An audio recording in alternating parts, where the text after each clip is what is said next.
¿Qué tal, amigas y amigos?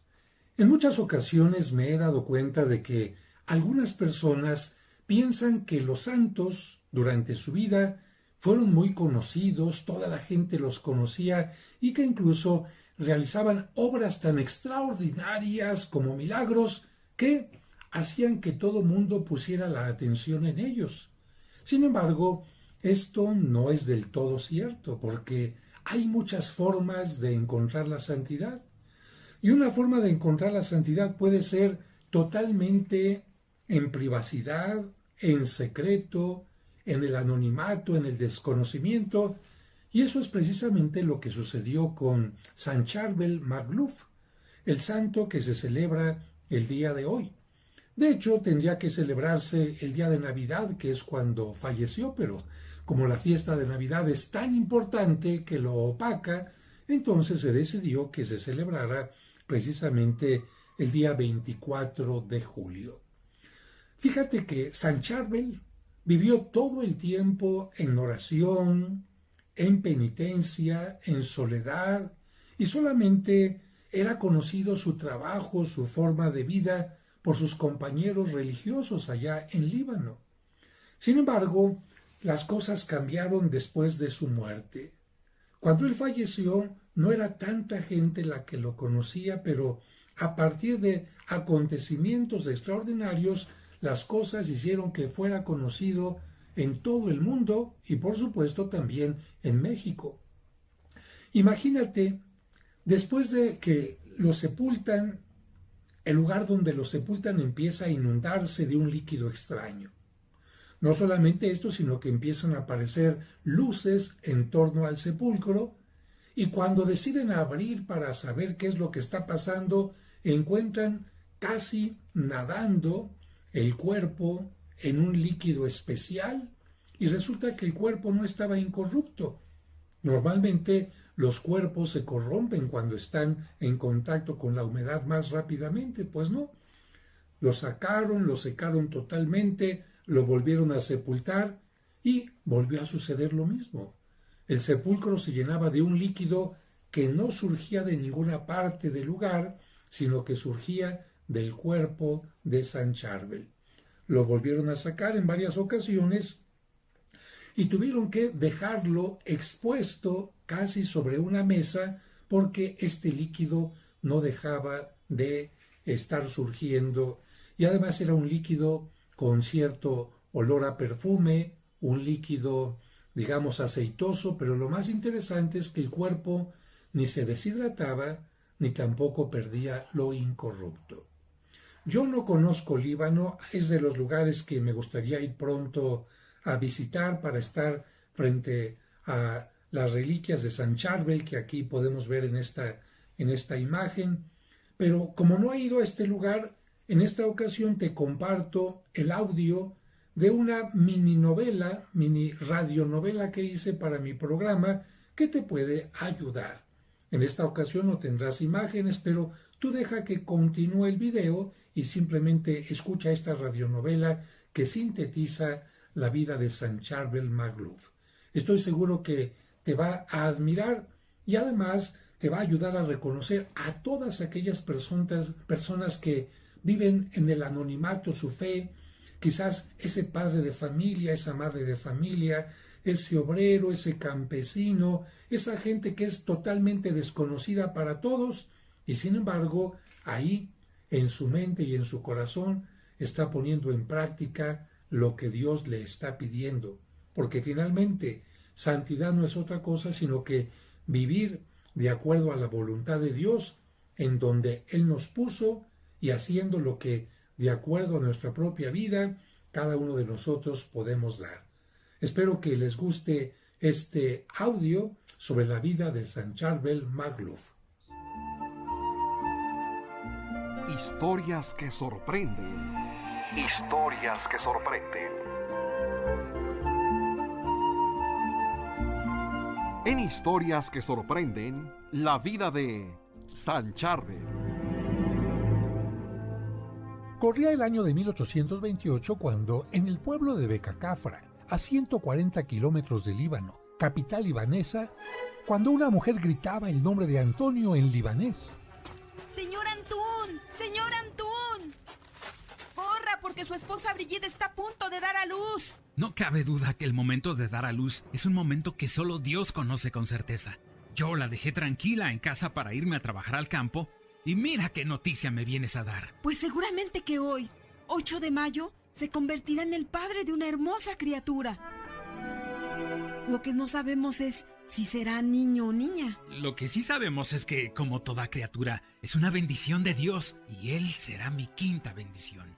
Sí, pero corra, si es que quiere estar en el momento del alumbramiento.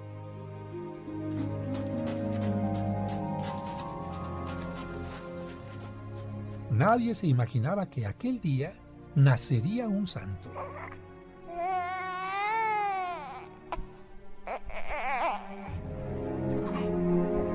Antún Macluf y su esposa Brigitte Chidiac eran una hermosa pareja que se alimentaban de su trabajo en el campo, pero también de los sacramentos y la palabra de Dios, por lo que...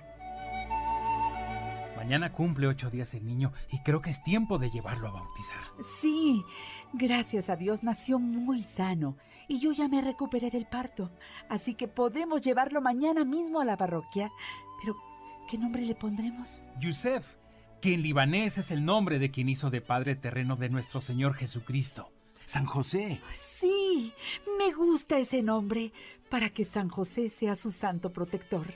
Pero también le pondremos Antún como yo, que en árabe significa Antonio. Así, al día siguiente, la pareja se presentó en la iglesia de Nuestra Señora, la parroquia de su ciudad natal. Yusef Antún, ego te baptizo in nomine Patris, et Filii, et Spiritus Sancti.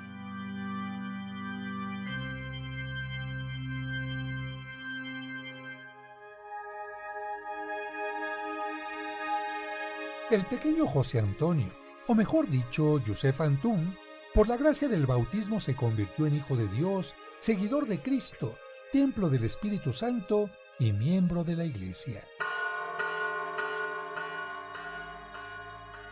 Todo transcurría con normalidad en aquella familia de campesinos hasta que, cuando Yusef tenía 3 años... ¡Antún! ¡Antún! Pero, ¿qué pasa? ¿Por qué esa manera de tocar? ¡Malas noticias! Nuestras autoridades turcas otomanas entraron en guerra contra Egipto y tenemos que presentarnos para combatir. Pero, ¿cuánto tiempo durará esa guerra? ¿Cuándo van a regresar? ¿Qué va a ser de mí y de mis niños? No te preocupes, Brigitte. Todo estará bien. Y tanto tú como yo sabemos que, aún en los momentos más difíciles, Dios nunca nos deja de su mano. Yo puedo faltar, pero Él nunca los abandonará. Antún hizo todos los preparativos y, cuando llegó el momento, se despidió de su esposa y de sus hijos, dándoles la bendición. Que Dios los bendiga y los proteja, que les muestre su rostro y, si es su voluntad, me haga regresar con bien. Esperamos tu regreso, pero que se haga la voluntad de Dios. En el frente, Antún veía con tristeza cómo algunos compañeros suyos perdían la vida, pero él no perdía la fe.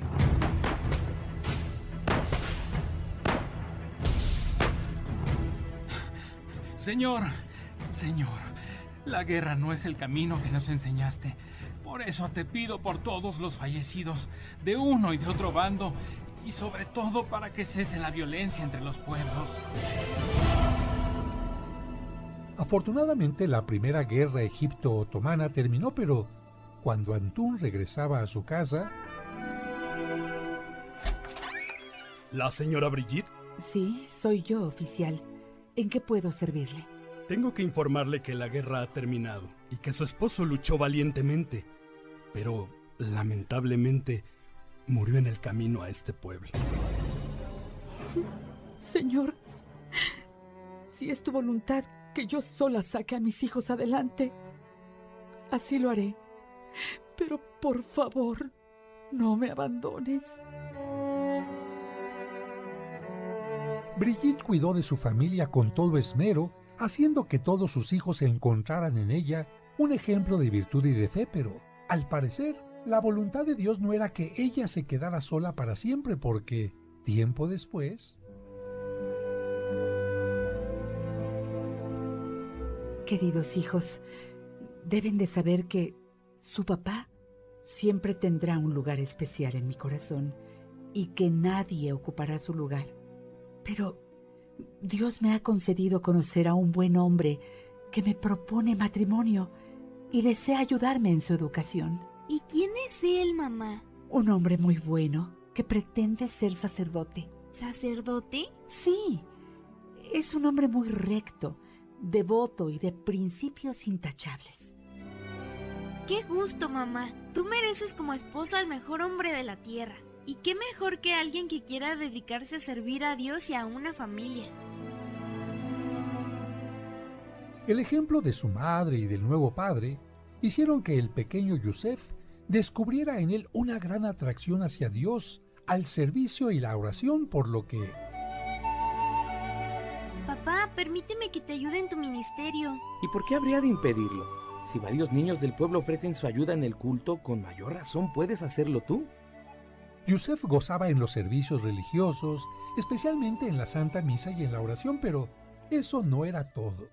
Siempre buscaba la forma de ayudar a los necesitados e incluso poner paz entre los niños que entraban en pleito. Pero tenía una característica especial. Le gustaba mucho orar en soledad y desprenderse de todo. Señor, tú eres mi principal riqueza y por eso me conformo con lo mínimo que pueda tener. Sus estudios los realizó en la pequeña escuela parroquial del pueblo y para ayudar a sus padres, cuando cumplió 14 años, trabajó como pastor de ovejas. Solo quien ama de verdad a las ovejas se preocupa por ellas, las lleva a buenos pastos, calma su sed y les busca un buen refugio. Ahora entiendo por qué nos dijiste que tú eres un buen pastor para nosotros. Durante las horas de pastoreo, muy cerca de los pastizales, Yusef descubrió una cueva a la que se retiraba con frecuencia para adentrarse en horas de oración, por lo que no faltaron las burlas de sus compañeros. ¡Miren! ¡Ahí viene Yusef! ¡El niño loco que vive en las cuevas!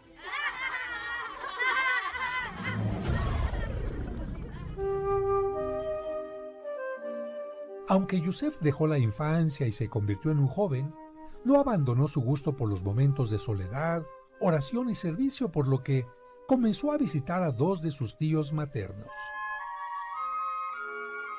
¿De dónde vienes, Yusef? Fui a visitar a mis tíos. Me gusta mucho estar con ellos. Pero, ¿de verdad te sientes bien? ¿Por qué preguntas eso, mamá? Pues porque a los jóvenes de tu edad les llama la atención convivir con otros jóvenes de la misma edad, con chicas, incluso ir a fiestas del pueblo. Y en cambio, tú prefieres ir con tus tíos que son ermitaños. ¿Y eso qué tiene de malo? No dije que sea algo malo. Solo te confesé que me parecía extraño. Mira, mamá, Dios nos creó a todos distintos y por lo tanto con diversos gustos y capacidades, o como dice papá, con distintos carismas. Si los otros jóvenes sienten gusto con lo que tú dices, yo me siento feliz con lo que hago. Tú sabes que yo paso la mayor parte del tiempo en casa y no tengo mucho tiempo para enterarme de ciertas cosas. Platícame un poco más de qué hacen tus tíos o de la orden maronita. Mira, la comunidad se llama Orden de los Antonianos Libaneses Maronitas. Antonianos porque está inspirada en uno de los primeros ermitaños de Oriente, San Antonio Abad, que gozaba de la vida de silencio y oración. Libaneses porque tuvo su origen en nuestra tierra en 1695. Y maronitas porque se reconoce como fundador a San Marón. ¿San Marón? Pero, a ver, él vivió en el siglo IV. Y tú me dices que los maronitas fueron fundados en 1695. Brigitte tenía razón porque, aunque San Marón es reconocido y venerado por la Iglesia Católica, la Ortodoxa, la Copta Ortodoxa, la Apostólica Armenia y la Anglicana, había vivido muchos años antes de 1695. Bueno, mamá, lo que pasa es que se reconoce a San Marón como el inspirador y hasta como el fundador de la orden. Él fue un monje sirio y uno de los primeros evangelizadores de Fenicia. Sus características fueron justicia, templanza, castidad y trabajo duro. Nunca tuvo la idea de formar una comunidad o iglesia, sino más bien un camino especial de santidad dentro de la iglesia de Antioquía. Sin embargo, muchos quisieron abrazar la vida de austeridad, soledad y oración que él proponía y el nombre de maronitas, pero fue solo hasta 1695 en que se organizaron mejor para fundar la orden. ¿Y en dónde vivía? No me lo vas a creer, pero decidió irse a vivir en la cumbre de una montaña donde estaba un templo al dios pagano Nabo, que él transformó en un templo cristiano. ¿Y cómo lo logró? Solo con oración, meditación y penitencia, armas que muchos han olvidado para conseguir grandes logros. Por eso yo quiero seguir su camino, y por eso me gusta ir tanto con mis tíos maronitas. Yusef siguió acudiendo a visitar a sus tíos y así aprendió más sobre la vida religiosa y el monacato. También supo que, si decidía ingresar a esa comunidad, podría elegir entre ser sacerdote o monje, y así le llegó la edad de 20 años. Querido sobrino, ya eres todo un hombre y te has convertido en el sostén de tu casa. Sin embargo, es tiempo de decidir qué harás de tu vida porque, a tu edad, ya se puede pensar en contraer matrimonio. Lo sé, tío.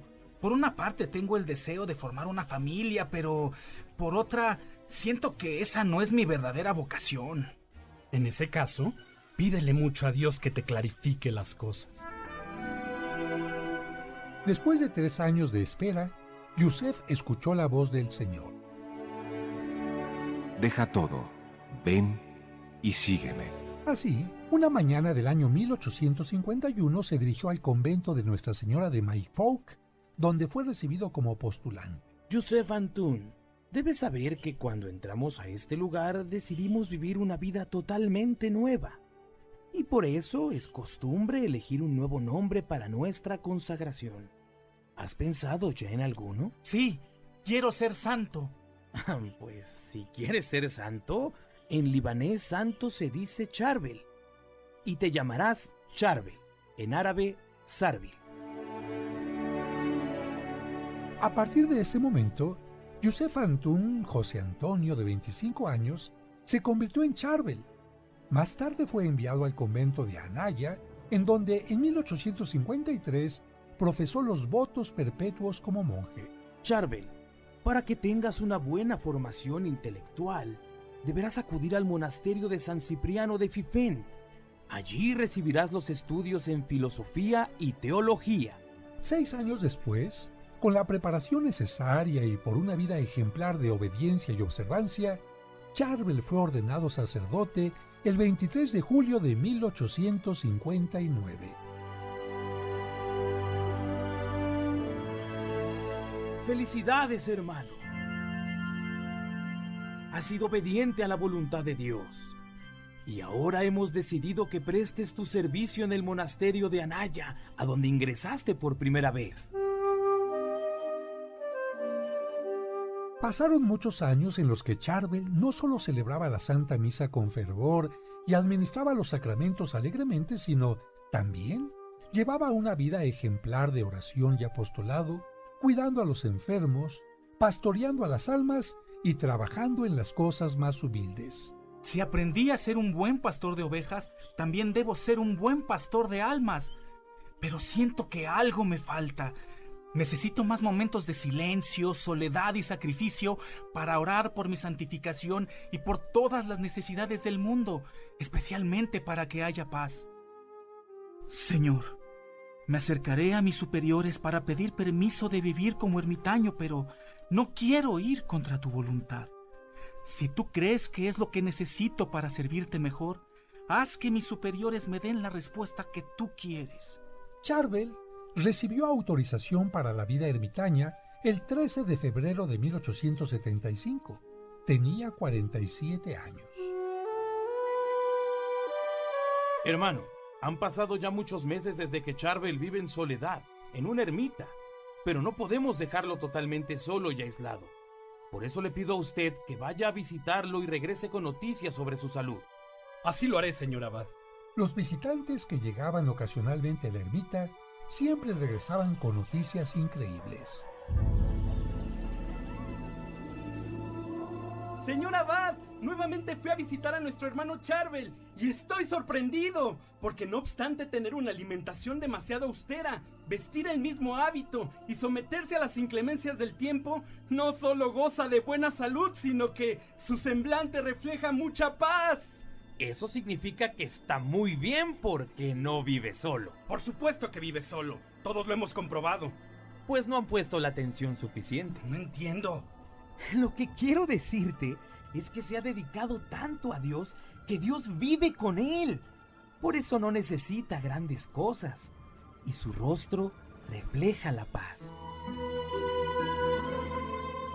Solo los hermanos de su comunidad sabían que Charvel vivía en aquella ermita dedicada a los santos Pedro y Pablo, porque el mundo ni siquiera lo conocía, aunque se santificaba gracias a su oración.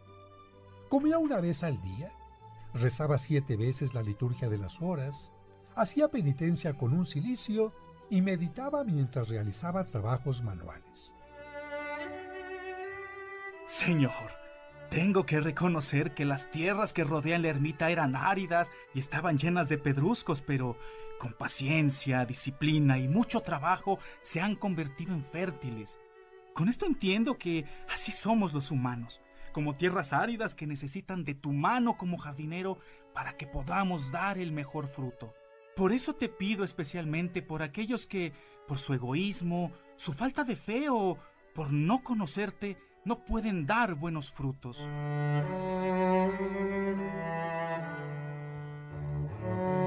Charvel había vivido los últimos años de su vida en aquella ermita, y cuando tenía 70 años, aunque sintió que se acercaba su muerte y el frío parecía calar los huesos, prefirió permanecer ahí. Señor, para mí sería muy cómodo regresar al convento y terminar mis días rodeado por mis hermanos, en el calor de una celda y sobre un cómodo lecho, pero en esta víspera de la Navidad, al recordar que tú naciste en una humilde gruta y moriste en una cruz, sin tener dónde reclinar la cabeza, prefiero unir mis sufrimientos a los tuyos por el perdón de mis pecados y de todos los que necesitan de tu clemencia. Por mi parte, Señor, estoy listo para que, cuando quieras, puedas llevarme a tu presencia. Así, en la víspera de la Navidad del año 1898, en medio del frío y del anonimato, en la ermita de los santos Pedro y Pablo, Charvel entregó el espíritu.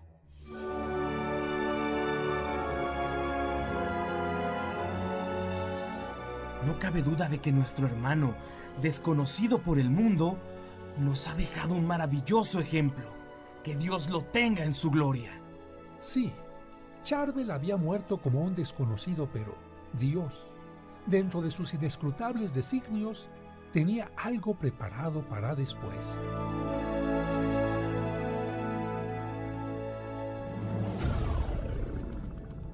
Aquel día se colocó su cuerpo en una sencilla camilla para transportarlo desde la ermita hasta el monasterio de San Marón de Anaya. El cortejo estaba conformado por el padre Macarios, compañero cercano de Charvel, Miguel Abir Ramia y el hermano Jawad, entre otros. Por el camino, varias personas les abrieron paso entre la espesa nieve que había cubierto todos los caminos, como solía suceder por las bajísimas temperaturas que se presentaban durante el invierno. Los que presenciaban el paso del cortejo fúnebre trataban de besar o al menos tocar el cuerpo del padre Charvel. Tan solo ese pequeño acto y la enorme fe que le profesaban eran suficientes para mitigar un poco la tristeza y para sentir que él les dejaba su protección y sus bendiciones. Las mujeres, por su parte, sabedoras de las costumbres del padre muerto, de mantenerse alejado de ellas, se resignaban a arrodillarse y persignarse ante la presencia del cuerpo. Entre los monjes que cargaban la camilla, uno comentó: El frío es insoportable, aún cubriéndonos con alguna prenda gruesa. ¿Cómo es posible que el padre Charbel haya aguantado 23 años aquí, vistiendo tan solo un viejo hábito, que lo mismo le servía en verano que en invierno? Y es que el frío viento atormentaba las manos, la cara y hasta el aliento de quienes llevaban la camilla. El cuerpo fue depositado sobre una tabla en la capilla del monasterio y el padre superior procedió a anotar en su archivo lo acontecido. Poco después... Hermano, venga por favor. Ya he escrito lo necesario. Tenga a bien llamar a los sepultureros para que hagan su trabajo, y cuando el cuerpo esté en su lugar, haremos ahí los ritos correspondientes. Así lo haré, señor abad. Los sepultureros se ocuparon en quitar una enorme piedra para abrir la bóveda de una especie de cueva construida con piedra aledaña a la iglesia del monasterio. ¿Y qué tenemos que hacer aquí? Este no es el cementerio donde tú y yo trabajamos regularmente. Shh. Aquí es donde se depositan respetuosamente los cadáveres de los miembros de la comunidad maronita. Como puedes ver, es un lugar pequeño, sencillo y austero, como lo marcan las reglas de su orden. Un lugar que se inunda con frecuencia y por lo mismo conserva el suelo lodoso la mayor parte del tiempo. Pero con esta humedad, los cadáveres se descomponen más rápido. A nosotros no nos toca opinar sino obedecer. Así que, manos a la obra. Los sepultureros entraron al lugar. Colocaron respetuosamente a un lado las osamentas que se habían dispersado a causa del agua que inundaba el sitio y tras escombrar un poco, esperaron a que se llevaran a cabo las exequias para introducir el cuerpo.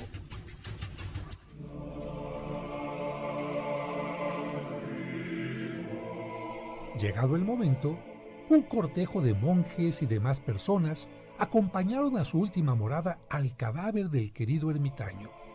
El cuerpo, tan solo cubierto por su hábito, se colocó en el centro del lugar sobre dos tablas apoyadas sobre piedras, ya que el suelo estaba lodoso. Enseguida, los sepultureros colocaron nuevamente la enorme piedra de la entrada y la sellaron. Pero, después de un tiempo, Dios quiso que comenzaran a aparecer señales especiales. Señor abad, han llegado al monasterio varias personas que afirman que un extraño resplandor parece salir de la tumba de Charbel. Tranquilo, hermano, tranquilo. Ya ve cómo la gente inventa cosas. Agradézcale su visita para que se sientan tomados en cuenta y dígales que si vuelven a ver ese extraño fenómeno, me avisen inmediatamente para que yo mismo vaya a corroborar lo que dicen. Estoy seguro de que no regresarán. Los hombres acordaron como señal un disparo de fusil en cuanto apareciera la misteriosa luz, pero al llegar la noche... ¿Pero qué es esto? ¿Qué es lo que pasa? Hermano, venga por favor. Hermano, vaya a ver quién toca la puerta con tanta insistencia. Es un grupo de hombres encabezados por un musulmán, que es prefecto de la zona y quieren hablar con usted. ¿Un musulmán? Hazlos pasar. Seguramente tienen algún asunto importante. Disculpe nuestra insistencia, pero vimos a un hombre que estaba iluminado por una luz especial y comenzamos a seguirlo, pero al llegar aquí desapareció. Seguramente se encuentra escondido por aquí. Hay que tener cuidado. Apenas había escuchado el testimonio de aquel grupo cuando el padre superior escuchó también la señal del disparo. Por lo que salió corriendo de su oficina, seguido por los recién llegados, y sin detenerse un solo instante, llegaron todos a la tumba donde se encontraba el cuerpo del padre Charbel, y al observar el lugar, no podían creer lo que veían sus ojos. ¡No puede ser! Es cierto lo que me contaron. De la tumba sale un extraño resplandor. Señor abad, abra. Queremos ver qué hay ahí dentro. ¡Hey! ¡Tranquilos! Entiendo su preocupación, pero no puedo abrir la tumba a menos que tenga autorización del patriarca maronita. El prefecto se dirigió a solicitar la autorización y posteriormente se abrió la tumba que a causa de la luz se había convertido en un lugar de reunión de numerosos fieles y curiosos. Y cuando abrieron la tumba... ¡Miren! Una parte del cuerpo del padre Charbel se encuentra entre el agua y el lodo que inunda el lugar. Y a pesar de eso permanece incorrupto. Parece como si estuviera dormido. El abad se hizo paso y después de examinar el cuerpo dijo a los presentes: Esto es muy extraño. El cuerpo está tan flexible y la piel tan suave como cuando aún estaba con vida. Además, no expide ningún olor o rastro de descomposición. El padre superior informó lo sucedido al padre general de la orden y al patriarca, con el fin de obtener la autorización para exhumar el cuerpo, colocarlo en un ataúd cerrado y en una tumba más apropiada. Aunque en un primer momento las autoridades consultadas no estuvieron de acuerdo con lo anterior, al ver la popularidad que había adquirido el ermitaño entre la gente, ya fuera cristiana o musulmana, decidieron aceptar. Concedemos la autorización, señor abad, pero creemos que lo mejor será colocarlo en un ataúd y trasladarlo a un lugar escondido donde la gente no tenga acceso a él, porque muchos que fueron a la tumba comienzan ya a llamarlo santo y ni siquiera se ha abierto un proceso de canonización. Además, a los santos se les reconoce por sus obras y no por cosas extrañas o inexplicables como lo que sucedió en la tumba. Eso puede ser causado por muchas cosas y no forzosamente por un milagro o la santidad de una persona. Así, el 15 de abril de 1899 se abrió la tumba ante la presencia de un grupo de 10 personas conformado por laicos y religiosos, quienes atestiguaron y dieron fe ante la comisión eclesiástica de la situación en que se encontraba el cuerpo del ermitaño Charbel.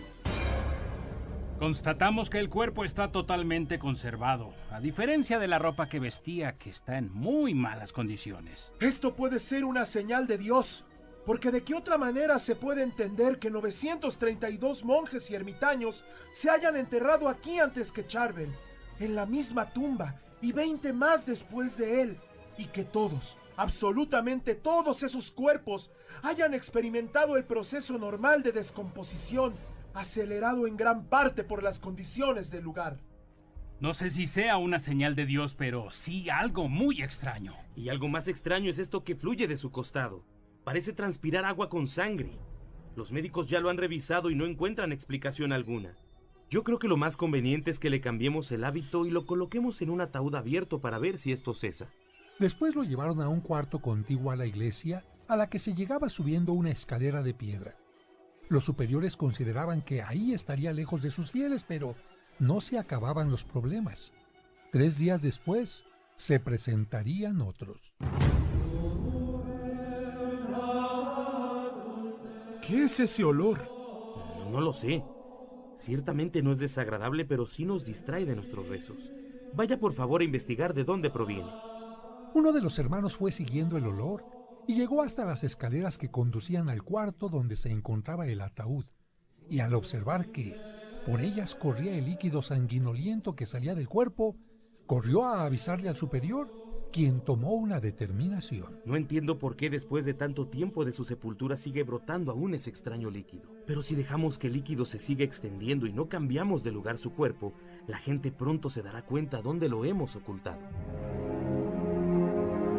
El párroco del monasterio, Joseph Al-Kafouri, tomó la decisión de cambiar el cadáver nuevamente de lugar y con la mayor discreción posible.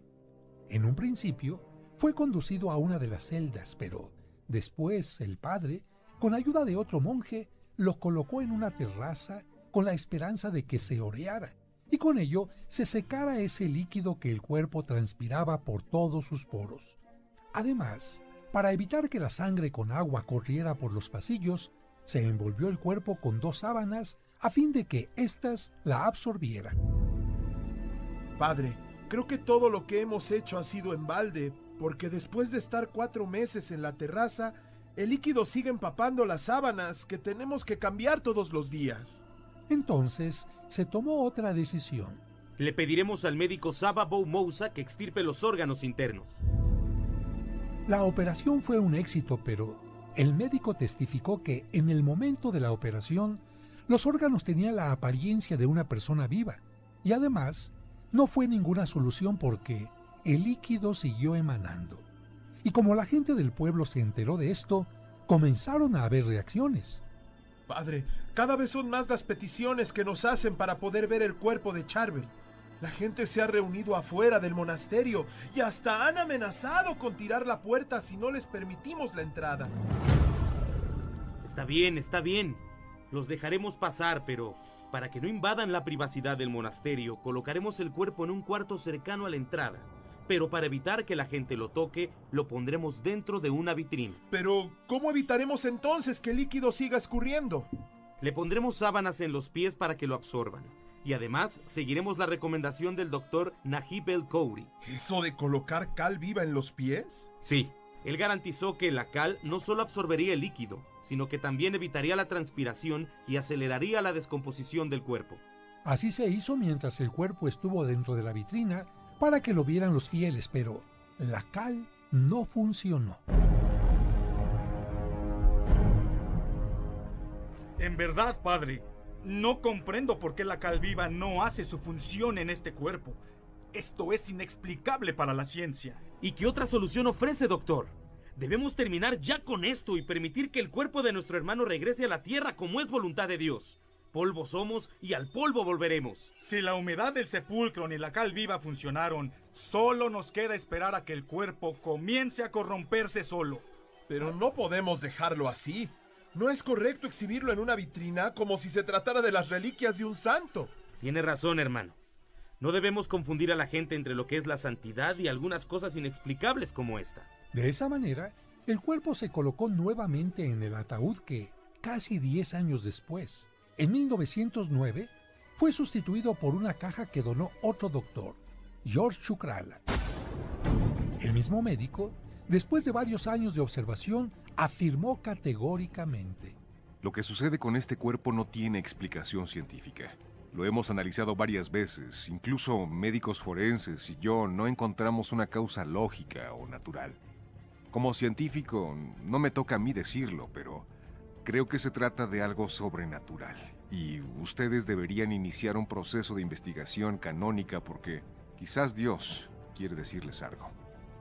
Fue así como hasta 1925, 27 años después de su fallecimiento, los padres superiores de la Orden Maronita introdujeron al Tribunal de Roma la causa de beatificación del padre Charbel. Nuestra petición ha sido aceptada, pero tenemos que añadirle todo lo que sepamos de Charbel y los testimonios de quienes le hayan conocido. En especial aquellos elementos que puedan ser considerados como pruebas de santidad o milagros obrados por su intercesión.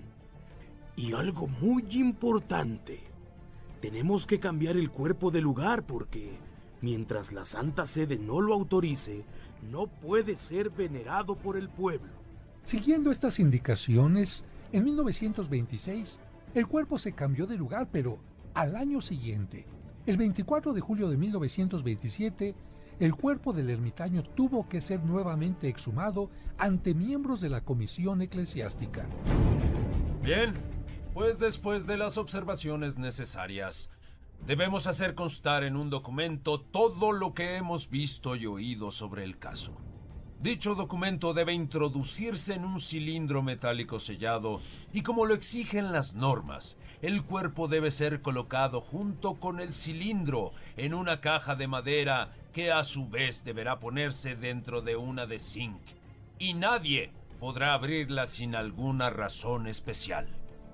Los ataúdes se colocaron sobre 2 piedras y se metieron en una tumba cerca de la cripta. Así pasaron 23 años más hasta que el 25 de febrero de 1950... Padre Superior, necesita venir a la cripta a ver lo que sucede. De su pared está permeando un líquido. El superior general de la orden, Janandari, ordenó que se abriera la tumba para confirmar el estado en que se encontraba el cuerpo, y grande fue su sorpresa al observar que el cuerpo no solo se encontraba en perfectas condiciones, sino que aún trasudaba. Eso era lo que había traspasado la pared de la tumba. Informado de lo anterior, el patriarca Antoine Arida ordenó una nueva exhumación en presencia de médicos y especialistas. No es posible. La ropa y los ataúdes están en pésimas condiciones por la humedad. Incluso el de zinc se abrió por la parte de los pies. Y miren, el cilindro de metal está inservible, pero por fortuna aún protege el reporte de 1927. Y sin embargo el cuerpo, véanlo, está totalmente incorrupto. Es como si estuviera vivo. Porque no se le cae el pelo ni las uñas y su cuerpo mantiene la temperatura y flexibilidad natural de una persona viva. Además hay otra cosa inexplicable. Si su cuerpo vivo tenía 5 litros de sangre y después de muerto ha exudado un mínimo de 1 litro de líquido por año, 67 litros en 67 años, ¿de dónde sale ese líquido misterioso? Y miren, ahora que le pusimos este amito sobre la cara, por el sudor quedó impreso en él algo semejante al rostro de Cristo, como en la sábana santa de Turín. ¿Será esto un milagro?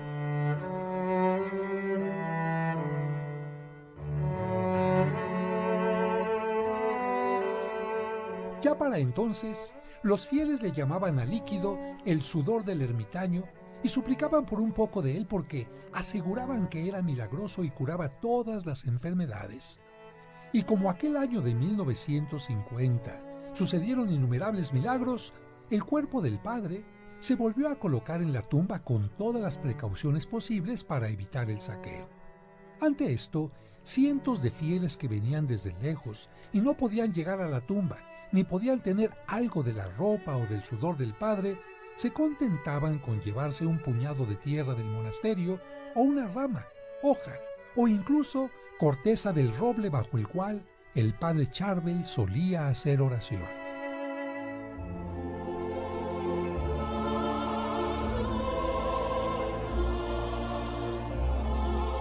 Finalmente, después de todos los estudios realizados, el 5 de diciembre de 1965, durante la clausura del Concilio Vaticano II, se reconoció la vida ejemplar del monje que había vivido, casi en el anonimato, en oración, austeridad y penitencia. El Papa Paulo VI dijo: Un ermitaño de la montaña libanesa está inscrito en el número de los bienaventurados. Un nuevo miembro de la santidad monástica enriquece con su ejemplo y con su intercesión a todo el pueblo cristiano. Él puede hacernos entender, en un mundo fascinado por las comodidades y la riqueza, el gran valor de la pobreza, de la penitencia y del ascetismo, para liberar el alma en su ascensión a Dios.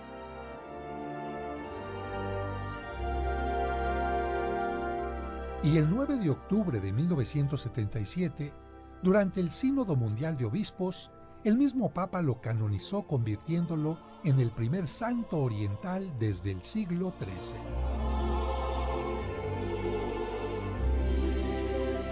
De esta manera, Dios nos enseña que se puede ser santo en medio de las cosas sencillas y humildes, sin grandes cargos o lugares, porque lo importante es estar en cercanía con Dios. Por ello, terminamos esta narración con la oración a San Charbel. Dios infinitamente santo y glorificado en medio de tus santos, tú que inspiraste al santo monje y ermitaño Charbel para que viviera y muriera en perfecta unión con Jesucristo, dándose la fuerza para renunciar al mundo y hacer triunfar desde su ermita el heroísmo de sus virtudes monásticas, pobreza, obediencia y santidad, te imploramos nos concedas la gracia de amarte y servirte siguiendo su ejemplo.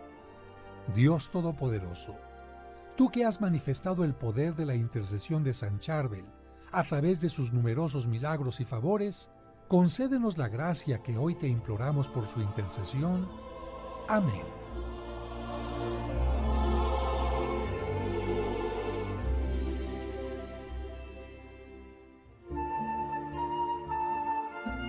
En tu camino presentó En historias que sorprenden, la vida de San Charbel. Gracias por escucharnos.